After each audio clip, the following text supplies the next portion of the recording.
რეზიდენცია თუ აპარტამენტი. ამ ორ შორის განსხვავება მთავარ კითხვად იქცა ჩვენს გაყიდვების ლაუნჯში. რეზიდენციები პეტრასი რეზორტის დაბალსართულიან შენობებშია განთავსებული, რომელიც ციხისძირში, შავი ზღვის საუკეთესო სანაპიროზე, ზღვის პირველ ზოლში მდებარეობს.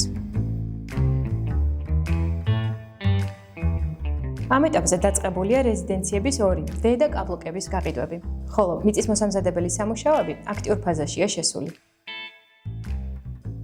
დე ბლოკი შედგება 4 შვიდსართულიანი შენობისგან, რომლებსაც საკუთარი რეცეფცია და საერთო ღია საცურაო აუზი აქვს.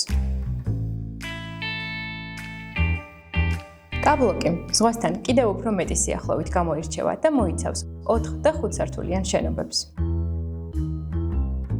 პროექტში შენობები ისეა განთავსებული, რომ ყოველი რეზიდენციიდან შესაძლებელი იყოს ზღვის ხედით, სარეკრეაციო ზონით ან აუზით თქმობა. თითოეული შენობის პროექტირებაში ჩართული არიან ქართველი და უცხოელი სპეციალისტები, ისეთი ცნობილი არქიტექტურული კომპანიები, როგორიცაა სპექტრუმი და ჰაუსარტი. რეზიდენციის მობინადრეები ისარგებლებენ პროექტის სრული ინფრასტრუქტურით და ამავე დროს მიიღებენ პასიურ შემოსავალს წელიწადის ნებისმიერ დროს.